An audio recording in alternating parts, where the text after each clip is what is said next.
देख रहे हैं देश रोजाना। मैं हूं स्मिता सिंह और आज बात करते हैं मोदी जी के मिशन 2047 की, विकसित भारत बनाना। हमारा भारत देश आज आजादी के 75 वर्ष पूरे कर चुका है। अमृत महोत्सव हमने मनाया है, मना रहे हैं। ये हमारे लिए गर्व की बात है कि ब्रिटिश हुकूमत की सदी भर लंबी गुलामी की जंजीरों को तोड़कर हमारे आज़ादी के सिपाहियों ने अपनी जान को हंसते हंसते कुर्बान करके ये आज़ादी हासिल की। लेकिन आज़ादी के बाद ये सफ़र आसान नहीं था। अंग्रेज़ों की फूट डालो राज करो की नीति के बाद देश का बंटवारा, भूखमरी, गरीबी, पड़ोसी देशों से देश की सुरक्षा और भी ऐसी कई चुनौतियां थीं जिनसे 1947 के बाद भी देश को गुजरना पड़ा। धीरे धीरे इन सभी मुश्किलों का सामना करते हुए देश आगे बढ़ा और विकासशील देशों की लिस्ट में आ गया और अब भारत को 2047 तक पूर्णतः विकसित राष्ट्र बनाने का बीड़ा प्रधानमंत्री नरेंद्र मोदी ने 15 अगस्त 2022 को तिरंगा फहराते हुए लाल किले की प्राचीर से उठाया है। मोदी जी ने अपने 82 मिनट के भाषण में, अपने 82 मिनट के संबोधन में देश के सामने अपना विजन रखा। प्रधानमंत्री मोदी ने पंच प्रण से अगले 25 साल में देश को प्रगति के पथ पर चलाने का लक्ष्य बताया। नई राहों पर चलकर नए संकल्पों के साथ देश 2047 तक विकसित देश बनाने का सपना संजोया है पीएम मोदी ने। लेकिन क्या भारत ये कर पाएगा? आज भारत विकसित देशों की तुलना में दुनिया में इस भीड़ में कहां खड़ा हुआ है? क्या 25 साल के बाद 100वें स्वतंत्रता दिवस पर पीएम मोदी का भारत को विकसित राष्ट्र बनाने का संकल्प पूरा हो सकेगा? विकासशील देशों की राह से 2047 तक विकसित भारत बनने का ये सफर कितना लंबा होगा और क्या हम ये तय कर पाएंगे? एक नए संकल्प और नए सामर्थ्य का जो खाका खींचा गया है, इसे पूरा कर पाएंगे? समझने के लिए पहले हमें समझना होगा विकासशील और विकसित देशों में अंतर, जो हम पढ़ते रहे हैं किताबों में। एक बार चलिए फिर उसे दोहराते हैं।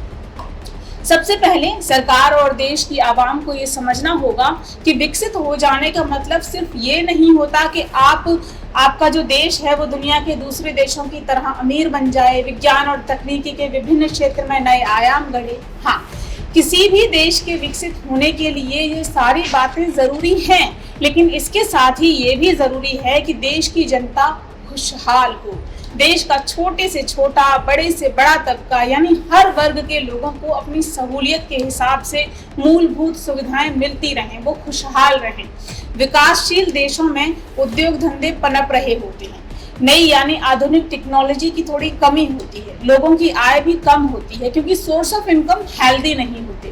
हालांकि यूनाइटेड नेशन यानी संयुक्त राष्ट्र संघ ने विकसित देशों और विकासशील देशों की कोई परिभाषा तय नहीं की है, लेकिन यूएन के सांख्यिकी विभाग ने कुछ मापदंड तय किए हैं जिसमें किसी भी देश के निवासियों की आय को 4 इनकम ग्रुप्स में बांटा गया है, जो विकसित और विकासशील देशों के बीच में अंतर को समझाती है।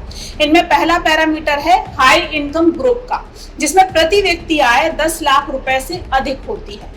दूसरा अपर मिडिल क्लास, जिसमें लोगों की आय 3 लाख रुपए से लेकर 10 लाख रुपए के बीच होती है। तीसरा है लोअर मिडिल इनकम ग्रुप, इसमें लोगों की जो प्रति व्यक्ति आमदनी होती है, आय होती है, वो 22,300 रुपए से लेकर 3,24,000 रुपए के बीच होती है।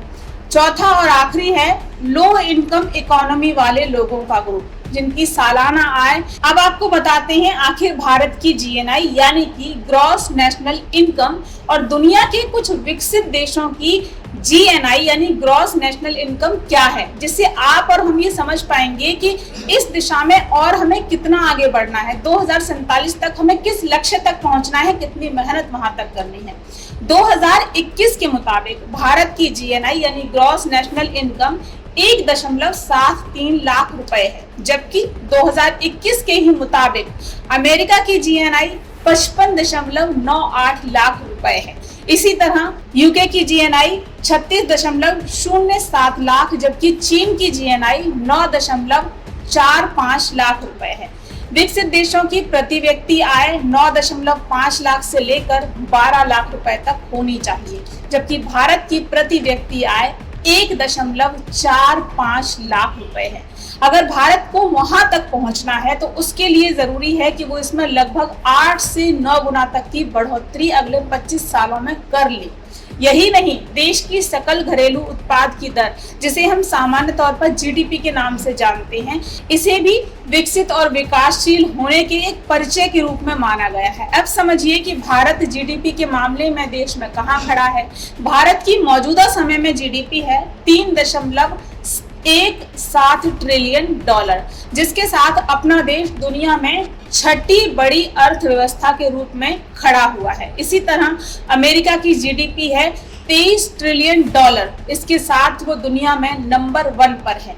चीन 17 ट्रिलियन की अर्थव्यवस्था के साथ दुनिया का दूसरा सबसे बड़ी अर्थव्यवस्था वाला देश है। इसी तरह जापान की अर्थव्यवस्था 4.93 ट्रिलियन डॉलर की है और जर्मनी की 4.2 ट्रिलियन डॉलर की। इस तरह ये दोनों देश तीसरे और चौथे नंबर पर हैं।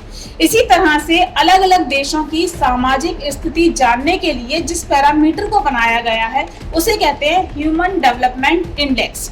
इसमें भी 4 पैरामीटर होते हैं, जिनमें स्कूलिंग का औसत वर्ष, स्कूलिंग के अपेक्षित वर्ष, जन्म के समय, उम्र, प्रत्याशा और प्रति व्यक्ति सकल राष्ट्रीय आय शामिल होती है। HDI यानी ह्यूमन डेवलपमेंट इंडेक्स के स्तर की बात करें तो भारत का HDI 2020 में 0.64 था, जबकि ज्यादातर विकसित देशों का HDI 0.80 है। भारत 2020 में 131वें नंबर पर था इसमें, जबकि 0.95 अंकों के साथ नॉर्वे श्रेष्ठतम स्थान पर रहा।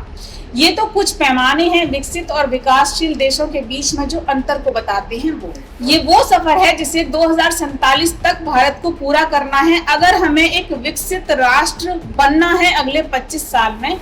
तो क्योंकि मोटा मोटा समझे तो किसी भी देश में जहां जीवन जीने के सभी साधन समृद्ध होते हैं उस देश को विकसित देश कहा जाता है। और दुनिया भर में विकसित और विकासशील देशों के बीच का असर मापने के लिए, अंतर मापने के लिए ये पैमाने बनाए गए हैं, निर्धारित किए गए हैं। इनके आधार पर ही दुनिया तय करती है कि आखिर कौन सा देश विकसित है और कौन सा अभी तक विकासशील देशों में चल रहा है। अब पीएम मोदी ने जिन लक्ष्यों को निर्धारित किया है उनकी पूर्ति के लिए इन सभी क्षेत्रों में भारत को बेहतर बनाने की कवायद करनी होगी, की जा रही है। पीएम मोदी का ये सपना क्या 2047 तक पूरा हो पाएगा? क्या हम 100वां स्वतंत्रता दिवस विकसित राष्ट्र होकर मना पाएंगे? इसके लिए हम सबको मिलकर सोचने और इस पर काम करने की जरूरत है, क्योंकि प्रशासन ने सोचा है, सरकार ने सोचा है, वही करेगी वाले ढर्रे पर अगर हम रहे तो दुनिया के सबसे बड़े लोकतंत्र का उस लक्ष्य तक पहुंचने का सफर थोड़ा नहीं बहुत मुश्किल हो जाएगा, जिसकी मंजिल हमें विकसित राष्ट्र बनाएगी, वहां तक पहुंचाएगी अगले 25 साल में, साल 2047 तक। तो ये था विशेष 2047 तक कि हम विकसित राष्ट्र बन सकते हैं या नहीं बन सकते, उसमें हमें अपनी भागीदारी कैसे देनी है। देखते रहिए देश रोजाना, लाते रहेंगे ऐसे ही खास दिलचस्प टॉपिक्स आपके लिए। नमस्कार।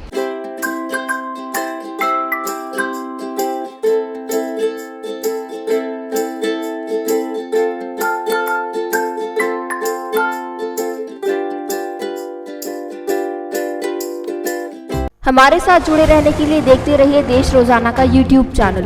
सब्सक्राइब कीजिए, साथ ही देश रोजाना की खबरें सबसे पहले देखने के लिए प्रेस कीजिए बेल आइकन।